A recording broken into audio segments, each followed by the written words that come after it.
Hey guys, today we are talking about testing and key performance indicators.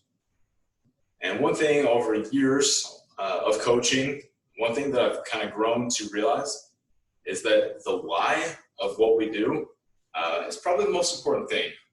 And when we are, whether it's challenging athletes to push themselves harder than they've ever worked before, or explaining to coaches why we intend to do something, or if we have an athlete that gets hurt and we need to explain to a parent or to a lawyer why that athlete was doing what they were doing. This is where some of the testing and key performance indicators can really build a foundation for why. Okay, so arguably the most important video that I'm going to put out in this program that you guys are going to go through is just that we all know that athletes should sweat occasionally and challenge themselves and be working hard. But if there's not a why behind it, then we can get ourselves into really deep trouble and hot water, right? So that's what we're going over today.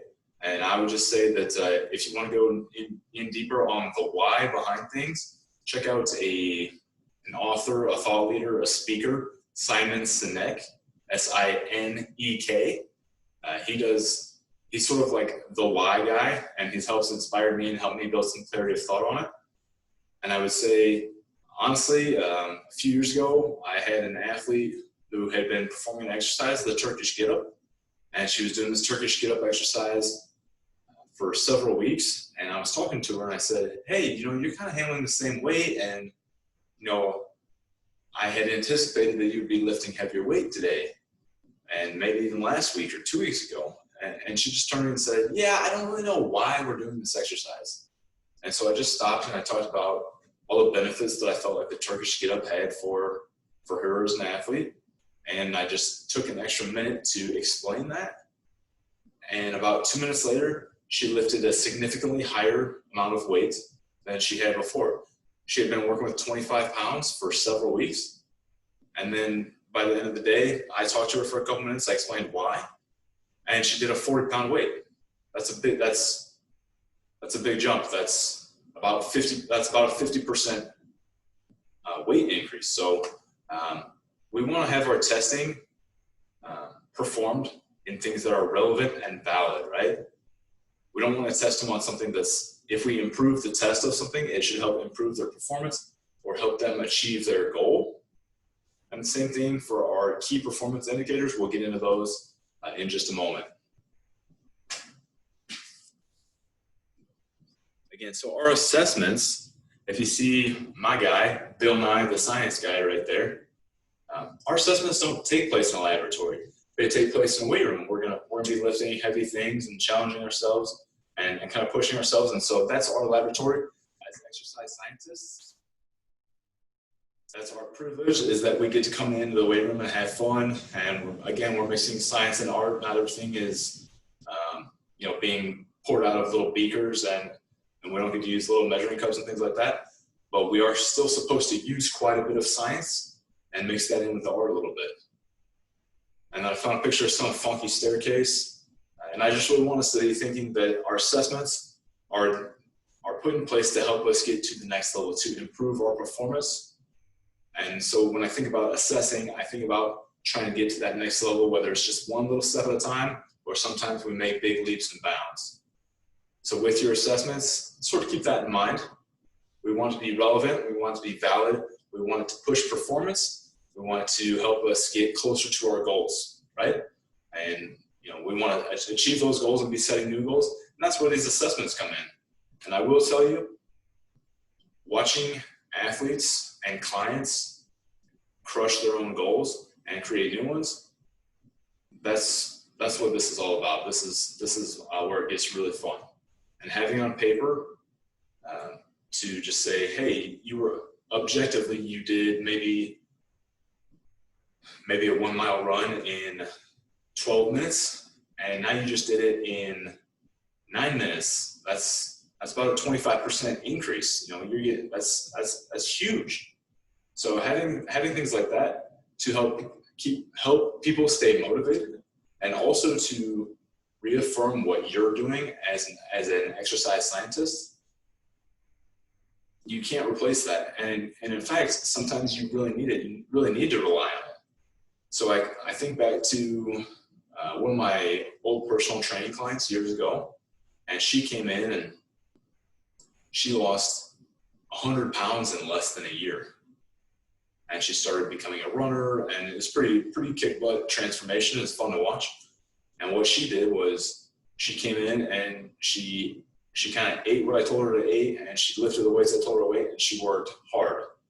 And after losing 100 pounds in less than a year, it was about 11 months, after losing all that weight in that amount of time, she started crying one day. It kind of threw me off guard, and I want to know what was going on here. And so I'm talking to her, and she says, I thought it would be easy by now. And so we had to take a step back and kind of have like a little powwow session, and we talk about how as you improve your assessments and your abilities go to a higher level, the training and what we're doing goes to a higher level too. So I couldn't take her on day one, and I couldn't smash her and challenge her to do the things we were doing on day 360 or whatever, when she had a whole new body and a whole new strength levels. So our assessments help us stay kind of relevant with what we're doing. It helps us look on the bright side. So if an athlete's not feeling well, we can talk about how performance has been improving. Or if things aren't going well and we're not improving on our assessments, we know that something's going wrong, whether it's with the program, or let's say you have a team and out of 20 athletes, 19 of them are improving and doing well, and you've got one athlete who's not.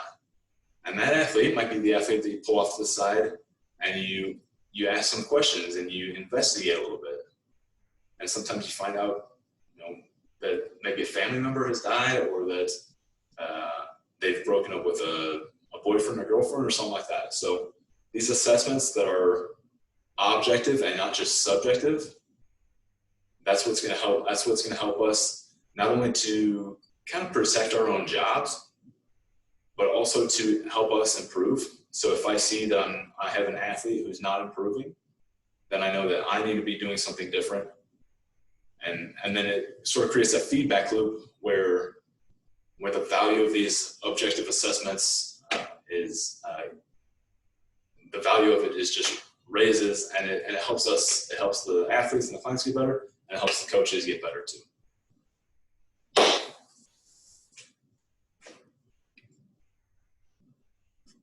Okay, when we are looking for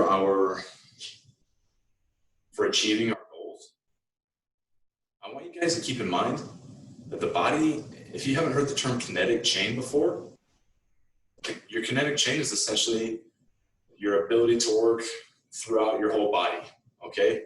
So we've all seen the athlete with oversized biceps and chest, but they're not that great at their sport, right? So maybe they get carried away with doing the arm and chest workouts, but they forget to go do runs or extra core work, or they're not rehabbing their lower back or something along those lines. So it's our job to align some assessments that can help find the weak links. And your weak link is sometimes more physical, like an ankle or a knee or a muscle group, or sometimes it's the skill set. Sometimes you have athletes who are extremely strong, extremely well conditioned, but their skill set is lacking, and that's what's holding them back. So I always want you guys to be thinking of a chain, right? In that chain, somewhere in here is the weakest link. And with that weak link, if we can find it and we can strengthen it, we can improve the entire chain's performance and ability. And our athletes and our clients are just like that chunk of metal over there. Is that if we can find what the weakness is, whether it's, maybe we train them, maybe we test them on several different things, and we find that, in this area, like sprinting and jumping, they're outstanding. But in the aerobic conditioning or cardiovascular endurance, they are in the bottom of the group. And then if we look at what sport we're playing, okay, if we are if we're working with a soccer team, being extremely explosive and powerful and quick is great. But if your cardiovascular endurance is falling behind and you are playing something like a center midfielder and you need to cover a lot of ground, that could really play a big impact. So sort of organizing and discovering those weaknesses, it can play a big role. So find your weak link and make it strong. And we're going to stop right here and just talk about a couple of exercises. I kind of want to harp on this with you guys. All right, so if we're in a weight room and we're doing some testing and exercise testing, we can do things like use our coach's eye. Not everything has to be an exact objective measurement, although we want to use that almost as much as possible. But sometimes we have to use our coach's eye. So if you're not there yet, you'll get there, is that you'll be able to recognize things like if someone's performing a deadlift and they're getting, okay, so we're down here for a deadlift, and if our intention is to come up and our hips rise first and then we whip up after that, well, where's the weak link there? It's probably in our core or potentially our upper back. And if we are doing a front squat and we're coming down and coming up and our hips rise again, yeah, it's going to be a similar thing. It's going to be a core. It's going to be a core weakness. But if we're coming up and our elbows are staying low, well, what are we looking at? Are we really looking at a weakness? Possibly. Or we might be looking at something really common, such as a tightness of the lats and just a mobility issue. So we're gonna look into some objective measures, but we also have some subjective ones as well. And just as long as you got the barbell out and we're in the weight room, I would not recommend setting up like this for a bench press. But since I'm here and this is what we got, imagine that bench press.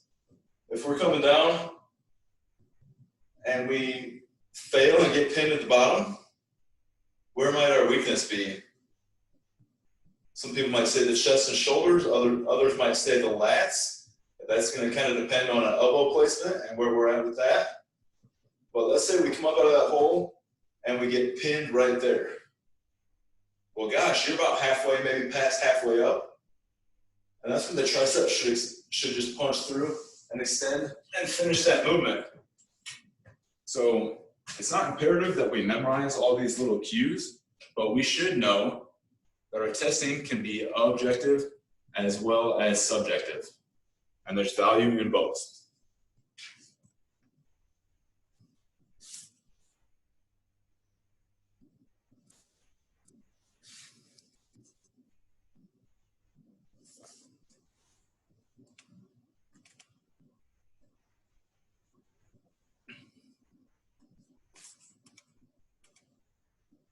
Okay, so that's our testing. That's kind of my testing spiel. I'll get back into some more of that later.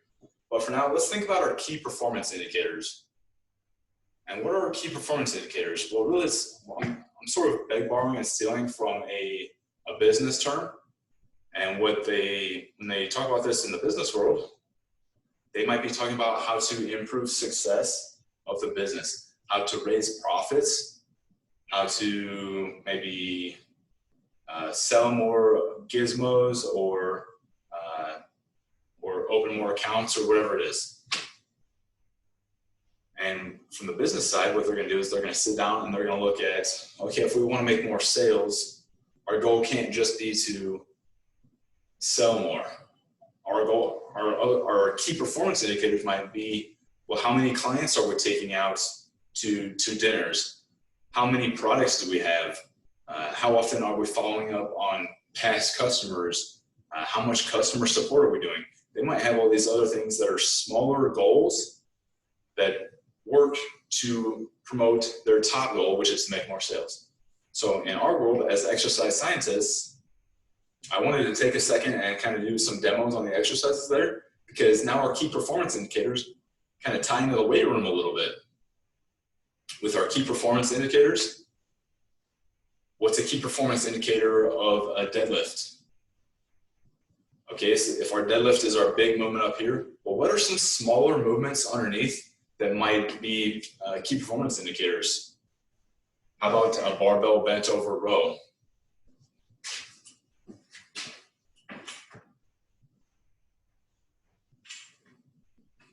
That's assuming a very similar body position, and it's also working that upper back.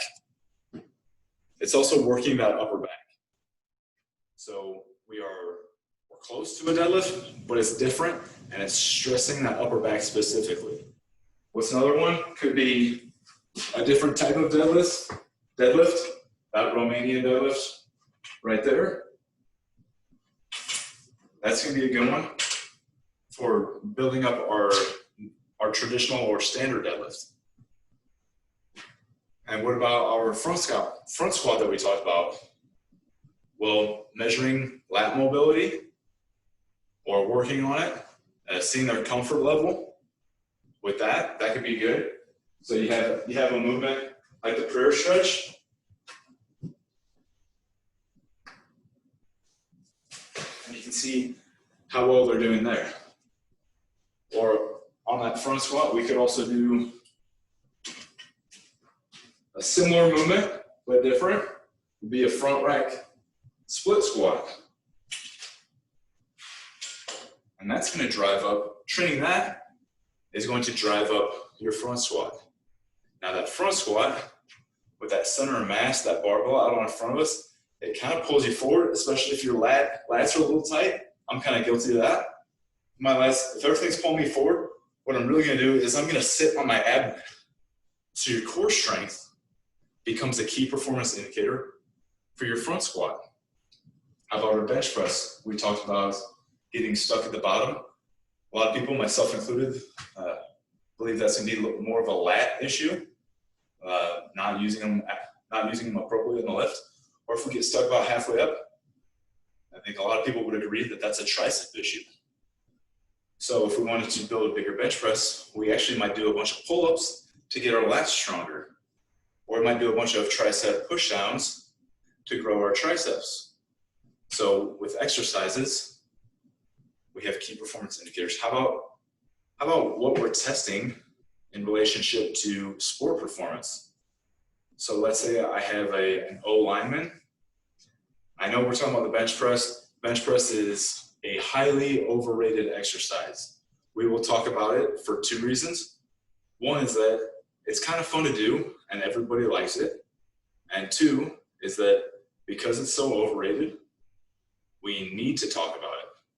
We don't want to just brush it off, but I will say that in the real world and in this program, the bench press is really not that important, but because it's popular and it's what people sort of know and use as a reference, it's something that we'll use often. And again, it's also kind of fun to do. Yeah, so what about our sport performance? If I've had an O lineman, they need to know their plays, they need to be strong from the ground up, and a bench press is probably going to help them with performance. They're one of the few athletes that basically performs a bench press, although they have no bench behind it, but their arms carry a very similar muscle action throughout their sport. So growing an O-lineman's bench press could actually be a KPI. Their bench press would be a KPI for their sport performance.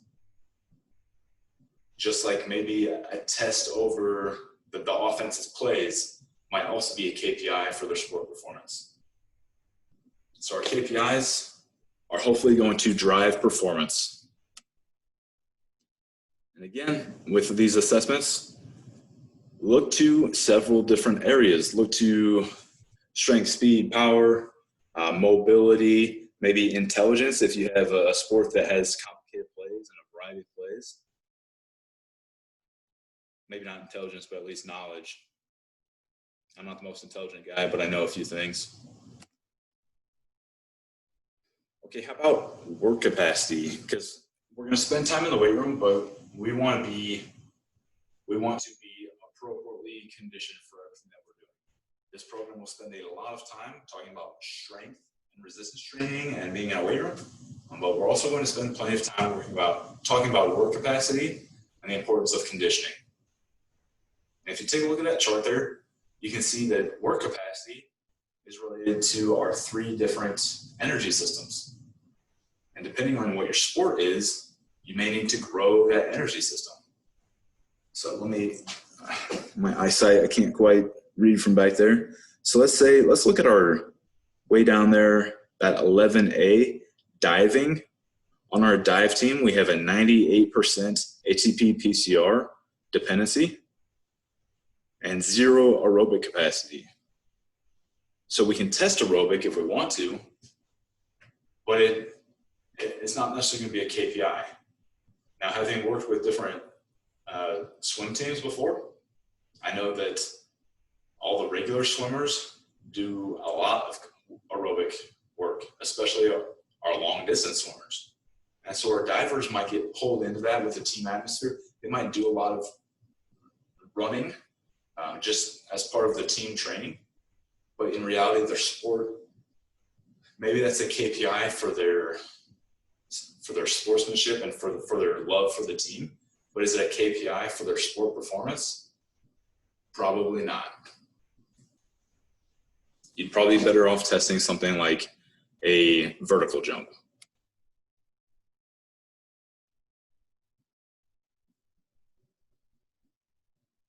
So if we're going to develop that work capacity, we've got options. We can work in different intensity ranges and different amount of volume. So just like we do in the weight room, is not every day in the weight room is a max out day or a Olympic lifting day or a powerlifting day. Is that we will discuss this more down the road, but we're going to train appropriately and doing different things to develop our KPIs, to develop our performance, which helps our sport performance. And what we're going to do down the road as we get better at exercise selection and at this whole theory of athletic performance is we're going to look at our top goals and we're going to create KPIs that drive that top goal. And those KPIs will then have KPIs, right? So we talked earlier about our deadlift. The bent over row might be a KPI for it. But what's a KPI for our bent over row? Could it be the dumbbell one-arm row? Is it the dumbbell one-arm row right here? Okay, so now we're working a rowing motion. Yeah, that dumbbell one-arm row is probably going to drive your barbell bent over row, which will drive your deadlifts, which will drive sport performance for a lot of athletes, especially if you're a strength athlete, but also just if you have a weak core or a weak posterior chain, no matter what your sport is, you might want to be doing deadlifts. So now we know that we can pick and choose those smaller KPIs, and then we can go another level down and make KPIs off of that. And you can go as deep and as low as you want. And that's how you can drive performance. So you don't want to get stuck in that trap of deadlifting, and then hitting a plateau. And the same things happen with squatting and bench pressing or any lifts. You don't want to just keep doing the same movement and expecting performance, because what will happen is that weak link will hold you back. If I am front squatting and again, all that pressure comes out here on my abdomen, it's very abdomen specific or dependent, excuse me. If I'm front squatting over and over again for years and I'm stuck on a plateau and I'm always struggling to get past it, probably my fastest way getting through that plateau would be to stop and do some extra core work to build that abdomen up to a whole new level. I'm going to strengthen my weakness until it's no longer my weakness, until I have a new weak point, a new weak link in the chain. And then my overall performance, whether it be in an exercise like the front squat, my performance will go up and I'll hit a new plateau. And then my challenge then will be to determine what my new weak link is. And then I'm going to start smashing and attacking that weak link. And that's what we do as exercise scientists.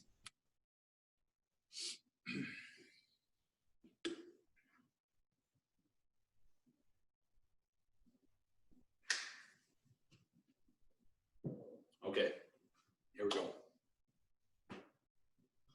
What do we want to do for assessments? Again, the sport or our athletes involved in or their goals will sort of determine what we should be assessing. If I have a ping pong player, that muscular strength is probably not that relevant. I'm stronger than the average individual, but I've had my butt kicked on the ping pong table plenty of times. Strength is not that big of a factor. There's probably some strong people who are great at ping pong, but it's not that big of a factor. How about power for a synchronized swimmer? It's not going to hurt him to be powerful, but is that really going to shine that much in a 2 to 4 minute aquatics dance routine? Probably not. So we don't want to assess everything just to assess everything. We want those assessments to be valid. Okay, if that assessment is performed, it should be performed for a reason, a why. So think back to our guy Simon Sinek and how he's basically a solicitor of the why behind everything. Okay, so if we're performing a test, we want there to be a why behind it. We don't want to have them do broad jumps just to do broad jumps, because if somebody gets hurt, we need to go explain why it's happening. Or if somebody's performance on broad jumps improves, we want to tell them why that's a good thing. If somebody's performance doesn't improve, we want to try and encourage them and kind of get to the bottom of why their performance did not improve. And probably a pretty sensitive one there is the body composition. As far as body fat goes on athletes, if an athlete performs really well, who cares? Who cares how fat they are, right? Now there's some sports where aesthetics are important. It's kind of like an artistic sport, but I think about maybe like a Babe Ruth who had a big old belly on him, but he's touted as one of the greatest baseball players ever. Or who else is there? How about Big Papi in Major League, also in Major League Baseball? Some of these athletes are a little bit heavier, but if they're performing, who cares? If you look at the MMA world, you have that fighter Roy, Big Country Roy. He was real popular, and he's a champion a handful of years ago. And he had a beard down to here and a belly out to there, but he was good at what he did. And even though he was facing guys that looked kind of like underwear models and had like rippling muscles, he was outperforming them, and so he would win. So that body composition, it's overrated. There's a lot of correlation, so we don't want to have a bunch of excess weight on us if we're a cross-country runner or if we're a soccer player, because that's going to slow us down, and that's going to be extra energy that we have to put out just to haul that extra weight around.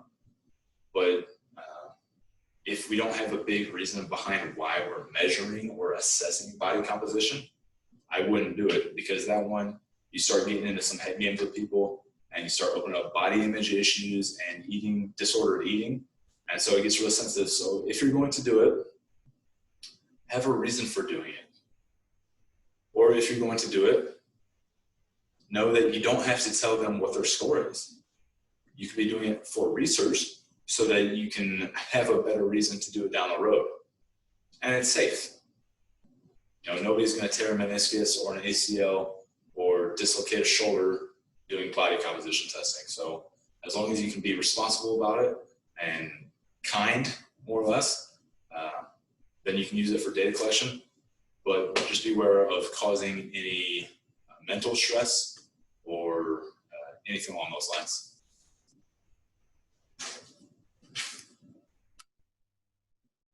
Okay, so when we're performing our assessments, if we're squatting,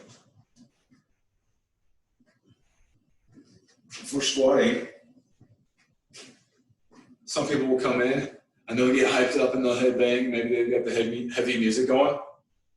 And then they're going to come down to here and back up. And they're going to get psyched about that.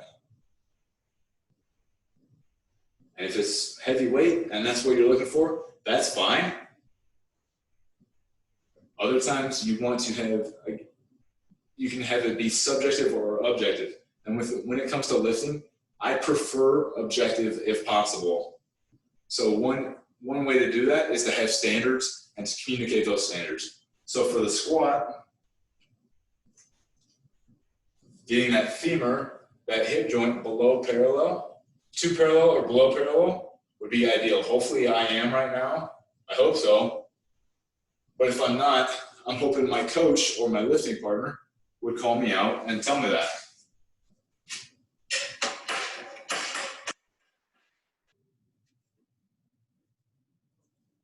So having standards with your strength training, your power, or strength testing, excuse me, or your power testing, whatever it is. You know, we have some good gizmos in the weight room at multiple places that I've worked at that are called force plates, and everything is digitized, and you have an athlete step on and they jump, and it just spits out information. You don't even have to watch the athlete jump to get their data and get what they've done. There's nothing subjective about it. A lot of times we have to be kind of blend the two, objective and subjective. So with the bench press, you might say like, that bar has to touch the chest. It has to pause there until a coach tells you to bring it up, or it just has to touch and it can bounce and that's fine. Or you might say it's okay just to go to 90 degrees at the elbow and back up. And with each one of those, you're becoming less and less objective and more subjective, because when it happens in the moment and you've got a team around you that's making a bunch of noise and that athlete is super proud of himself for hitting what they think was a 90-degree press, but they really didn't even get close to that, it starts to mess with us, and it's hard to shut it down right then. So if you communicate the standards ahead of time, you're saving yourself a lot of trouble. And you want to have standards for basically everything you do, so that it can be reliable when you retest it down the road. Because what's not very fun is having an athlete work very hard, improve, and then because your standards are unclear, the testing results says that they've gotten worse, when you and everybody else knows that they haven't. So something like that is like a chop to their self-esteem, and it also makes us as an exercise scientist kind of look like B level, bush league. So we want to have high standards and clear standards for several reasons.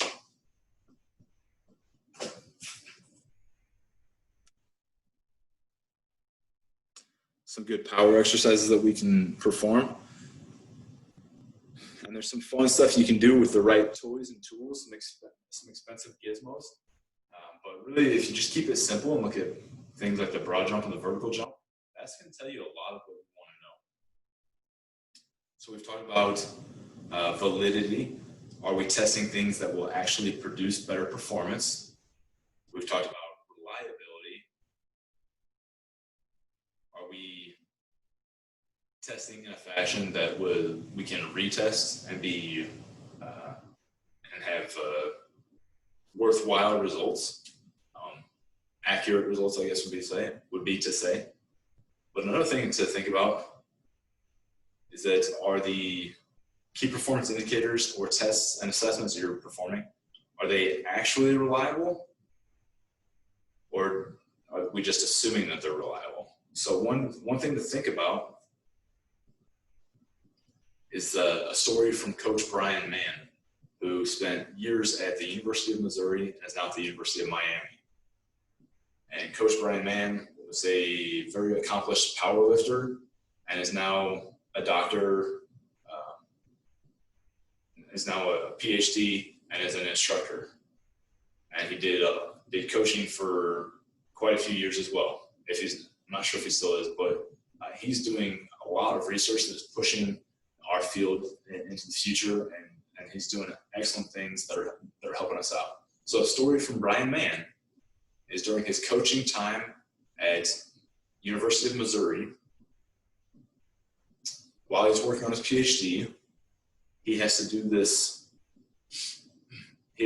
regression analysis that's going to compare all the exercises and tests that they run versus an athlete's vertical jump. And his thought process there is that their vertical jump is very relevant to their sprint speed and as well as their ability to jump upwards. So if this is a football player, maybe it's a wide receiver, how fast can they run forward and how high can they jump up to get that ball? Pretty relevant to the vertical jump. So he performs a test on all the other exercises, comparing the vertical jump to the clean, the squat, the bench press, the body fat composition. And he assumes that the clean will be the most correlated to the vertical jump because it looks so dang similar. You know, a vertical jump is just here and a clean comes from there and is a jump just like that. And the data comes back and no, he's wrong. It's not the clean. It's like the top two are like the bench press and the body composition. So if you can bench press a lot and you're skinny or lean, you probably have a big vertical jump. And that doesn't make sense to him. So he tries it again and he goes to his professors and other individuals who have done regression analysis before. And they double check and they say, no, this is, what you found, that bench press and that body fat percentage are the two biggest correlates for the vertical jump. And so what they found is that when they were testing heavy cleans, is that a heavy clean for a 1 rep max is so heavy that you start moving in a slower category of speed and you're no longer working in that power phase or speed strength phase. So you're doing something different physiologically than you're doing when you're just jumping. So the clean in that instance is actually not a valid test for vertical jumps. So that's something to keep in mind as well. How do you want to test work capacity?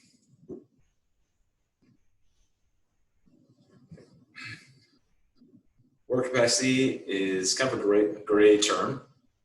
Work capacity for a track and field thrower is going to be around a second, less than a second. Work capacity for many athletes will be around 90 minutes, taking about 2 halves of their sport played. Work capacity for a marathoner, you might call it 26.2 miles, or you might call it, around 3 hours if they're pretty good at it. Less than that if they're hyper competitive. So work capacity is going to be your conditioning for your sport. So the 1 mile run, which most athletes are going to accomplish in anywhere from 5 to 12 minutes, the 1 mile run will give you some semblance of a work capacity. But for most athletes, their sport is not running 5,820 feet in a row.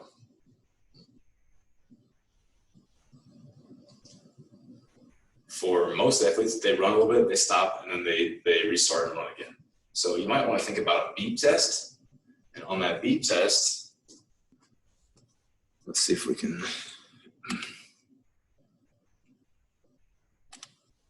On this beep test, what we're going to do is start on one end of the field, and we're going to go to the other. And we have a little bit of time.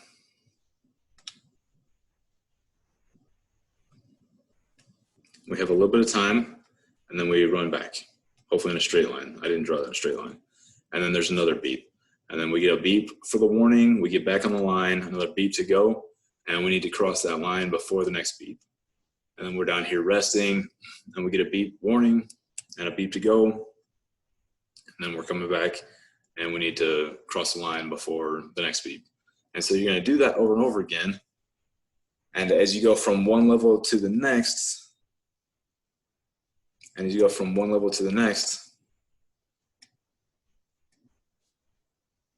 it gets faster and harder, things like that. And so people start to drop off. And so you're measuring work capacity in a more sport-specific way. So a beep test is something that is a little bit more applicable. And you probably wouldn't do it. I was drawing it along 100 yards there. You would maybe do it the length of a basketball court. I don't think anybody's really doing a beep test with 100 yards. They would maybe use the width of the field, which is on a football field, 53 1/3 yards. And that's a half gasser, is running across the field using the width of the field to run that half gasser. And there you might have different times for different groups. So let's use football, since we're on a football field already. But with football, you might have a defensive back who's this tall, a wide receiver who's that tall, a lineman who's this tall but this wide. So you have all these different body types that are good to play their different roles on the team, but they're bad when it comes to running the same number of seconds across the field, because our smaller athletes, our smaller athletic guys are going to crush the run, while our bigger, thicker fellas are going to get crushed by the run. So having a work capacity test that is actually valid to the sport will help us take it to another level. Now, everybody can go out and run a mile, and that will sort of tell us a little bit about where they're at. But again, it's not sport specific, because I've worked with some outstanding skills position players on football teams who don't run a very good mile at all. They are extremely explosive and powerful and fast, but they're only fast and powerful and explosive for a few seconds at a time, and then they need to rest and recover. And so they're built for the sport of football is just fine for them, but running 4 laps around a regular track is terrible to them, because they run out of juice really fast, and then they're kind of in the dumps a little bit. So try to be testing according to what you're going to be doing, or just know the why behind that test. I guess I won't jump on just yet.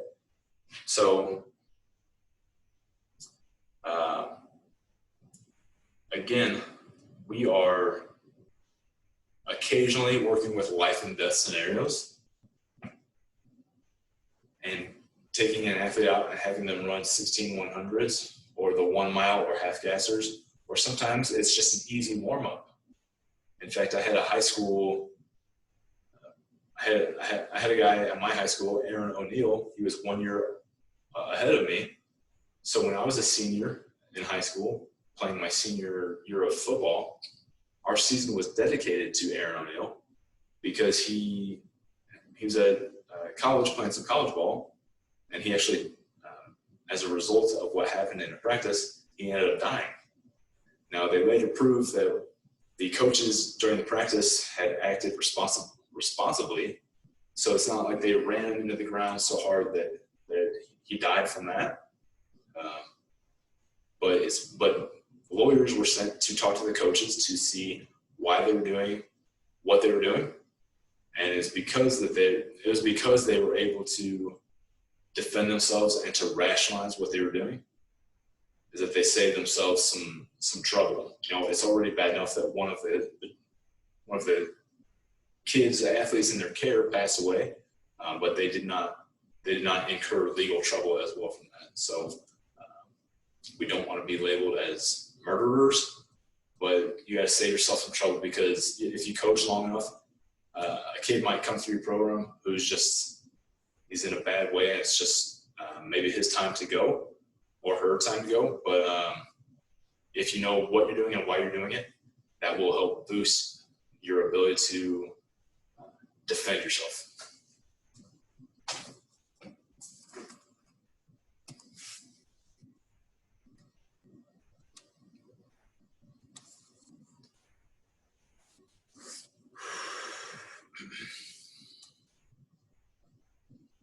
think my camera screen is going to block that word in the upper right is physical.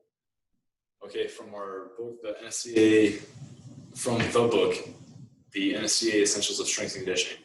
The physical capacity to change direction while decelerating and then reaccelerating, sometimes using a different mode of travel, is a change of direction ability. So if I send you out to run around some cones and I tell you ahead of time where I want you to run and things like that, you're working change of direction ability.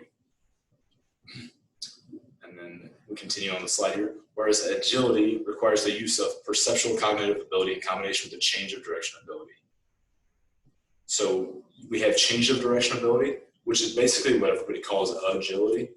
Whereas agility is actually the ability to perform change of direction in reaction to something. So I love the 5-10-5 test, and that's working change of direction ability. Athletes know ahead of time what direction they're going and what they're supposed to do. But if you put two athletes on the line facing each other and you let athlete A decide which way to go and athlete B has to follow, then athlete B is reacting. Or you can put them on a move and have them sprinting towards you, and at the last second, you either send them one way or the other way. And you can like make it like one whistle pop sends them to the right, two whistle pops send them to the left. You can yell out right or left at the last second. You can mess with them. You can have lots of fun. So just know, again, with what we're testing as being valid, your ability to change direction is related to your agility, but it is different from your agility. And for testing speed, kind of know why you're testing and what you're testing. Again, know your why.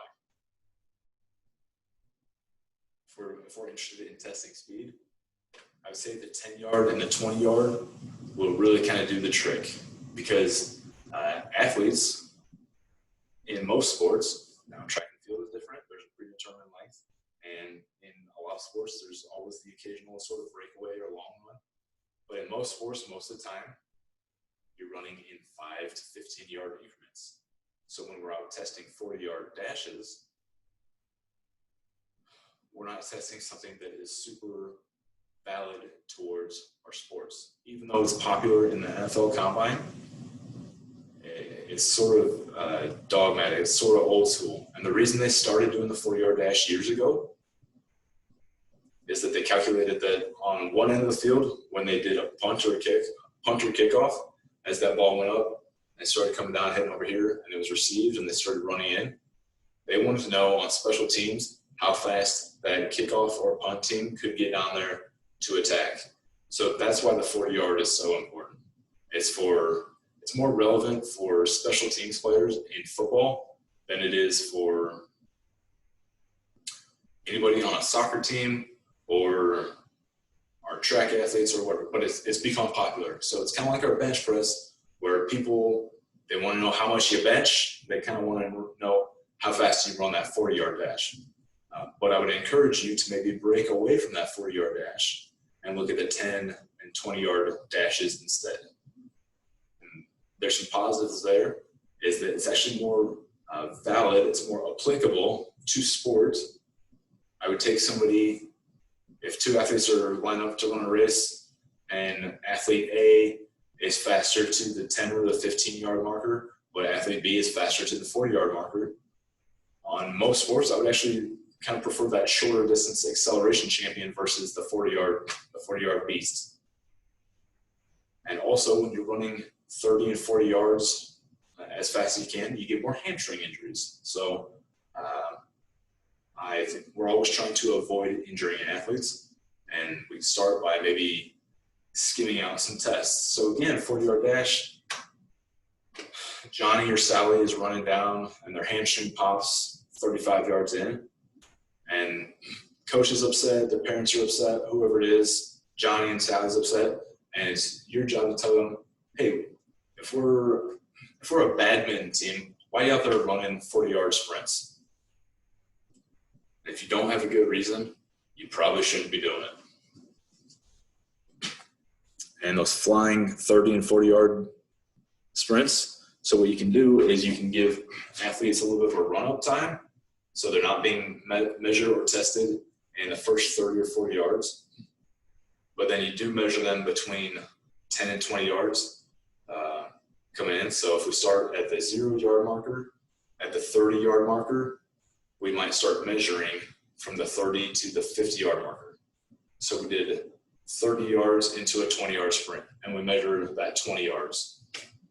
That can be another way to just get them on the run already and some momentum, and to test them in a different way. And that's going to help you get a little bit more of that top speed, which is a discussion for another time.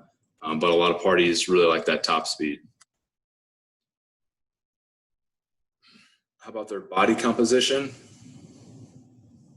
We kind of knocked that out earlier, so I'm not going to talk too much about this.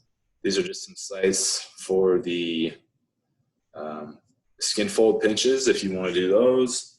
You can also have them do some other technologies are DEXA scans or bod pods or hydrostatic weighing or bioelectric impedance. I've never worked with hydrostatic weighing, which is supposed to be one of, if not the top versions and forms. So I've never worked with that, but I have worked with bioelectric impedance, bod pods, and DEXA scans. And I will warn you that sometimes they are not as reliable and consistent as you would expect or anticipate. So even the best equipment out there, sometimes it's a little bit off. So focus on performance. Who cares if an athlete is a little chubby if they're hitting home runs or always making the right play, right? That's not their performance, unless they're like a bikini model and they're getting on stage. A little extra, pudge around the midsection. It's not that big a deal, but it can quickly become a negative if we prioritize it and emphasize it, and then they start dealing with some body image issues and or disordered eating. So basically tread lightly in the body composition department.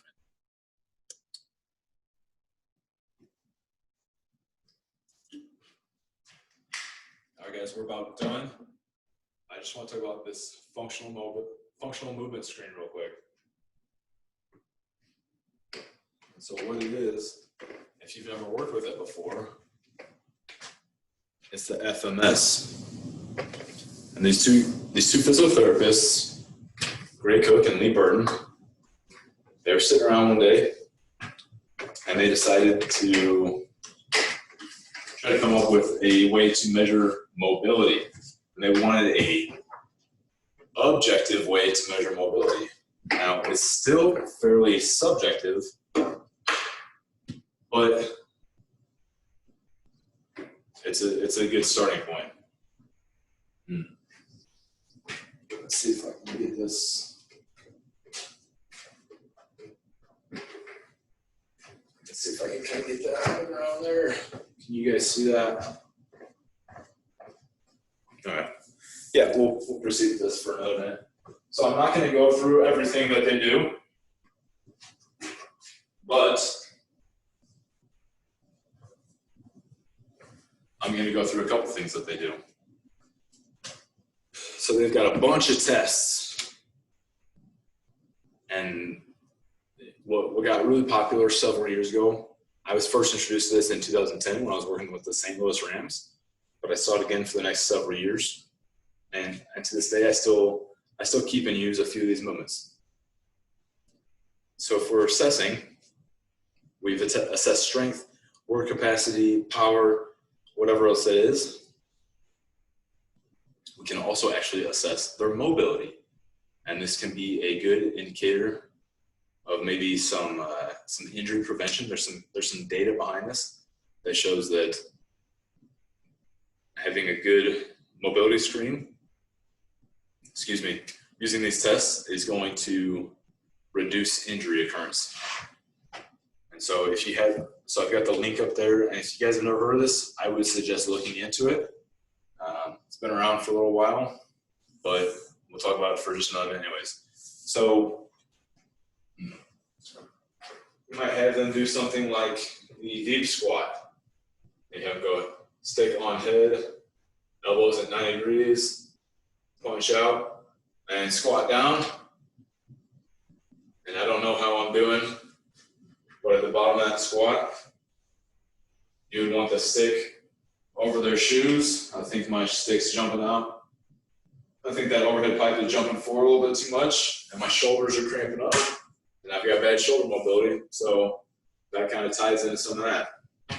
And so what they do is it included in this kit, and with some fairly simple movements, you can test and measure mobility, and you can create a fairly objective movement screen, and you can have more testing. So if an athlete is very strong and fast and has great conditioning, but their movement screen is in the dumps, you may know where your weak link is. You know where that weak link in the chain is because maybe they're a couple of plays away or a couple of practices away from getting hurt. And we can affect and improve that as well. And there's a lot of discussion that can be made about whether or not we want to go changing everyone's mobility all the time, but we're not going to get into that too much today. So we've talked about several tests, but knowing your sport and your client, what other tests would you use, and why? Remember, why? Does it measure performance? Does it correlate to low injuries? Is it going to help them achieve their goal? So Coach John Toring worked with the Colts for somewhere between 10 and 12 years. And I got to listen to him speak at a conference, and he said, you know, working with these NFL players, if he has a lineman who benches 500 pounds, will bench pressing 550 pounds make them a better lineman? Remember, we actually used that as an example earlier with the lineman and bench pressing, blah, blah. And he said, maybe, but do we really want to push the envelope that hard on the bench press when there might be other things to work on? So you also not only do you want to test and assess and measure, but remember you're aiming to find that weak link. What can we do to help them stay healthy and improve their performance? Awesome. Yeah, nice. We put in about an hour there, so good work, everybody.